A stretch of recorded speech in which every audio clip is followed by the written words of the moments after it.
if 0 less than equal to x less than equal to pi and 81 sin square x plus 81 cos square x is equal to 30 हे expression दिलंय आणि x ची value find करायची आहे. x ला restrict केलेला आहे. x जो अँगल आहे तो तुमचा फर्स्ट अँड सेकंड क्वाड्रंट पर्यंत जाऊ शकतो. ओके, ह्या एक्झाम्पलचा अप्रोच बघा आता काय पद्धतीने सॉल्व्ह करायला पाहिजे. 81 sin square x प्लस 81 जे cos square x आहे ना त्यामध्ये फंडामेंटल आयडेंटिटी यूज करूया. sin square x plus cos square x is equal to 1. That is cos square x ची व्हॅल्यू जी आहे ती 1 मायनस sin square x लिहूया is equal to 30. Then 81 power sin square x plus हे split करूया का बघा. 81 raise to 1 81 raise to minus sin square x is equal to 30. That is 81 sin square x plus 81 upon 81 raised to sin square x is equal to 30 मिळून जाईल.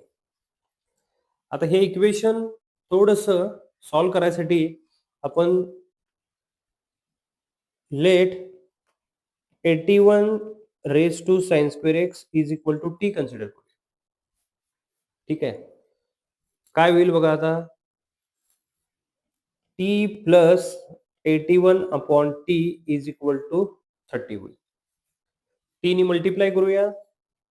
t square plus 81 is equal to 30t. That is t square minus 30t plus 81 is equal to 0. एक quadratic equation मिळालं बघा आपल्याला in terms of t. ठीक आहे, आता ह्या क्वाड्रॅटिक इक्वेशनचे बघा 81 चे फॅक्टर्स पाडायचे आहेत ना. मायनस 30 आलं पाहिजे. दॅट इज मायनस 27 मायनस 3 असे फॅक्टर पडतील.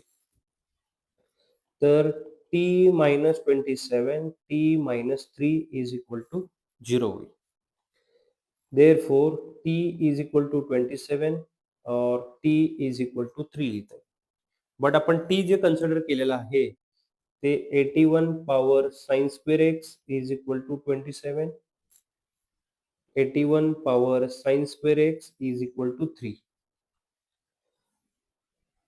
81 म्हणजे 3 रेज टू 4 लिहिता येईल का बघा, आणि त्याला इंटू sin square x आहे, बरोबर ना. 3 raise to 4 raise to sin square x. 27 आहे ते 3 पॉवर 3 केलं. कंपॅरिझन करायसाठी आपण बेस इक्वल करून घेतला. सिमिलर वे इथं सुद्धा काय लिहू शकता बघा. 3 raise to 4 sin square x is equal to 3 power 1.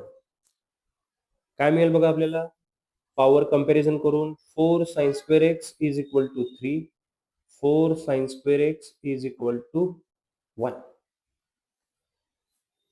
ठीक आहे, आपल्याला नंबर ऑफ सोल्युशन्स फाइंड करायचे नाही तिथं, आपल्याला अँगल x फाइंड करायचं आहे.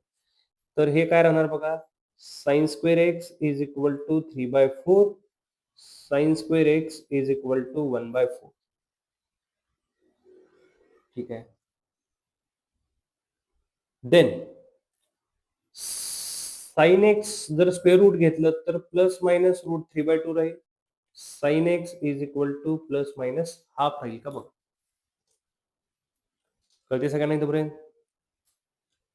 आता sin x is equal to root 3/2 जर घेतलं तर x जो अँगल आहे आपला तो π/3 लिहिता येईल.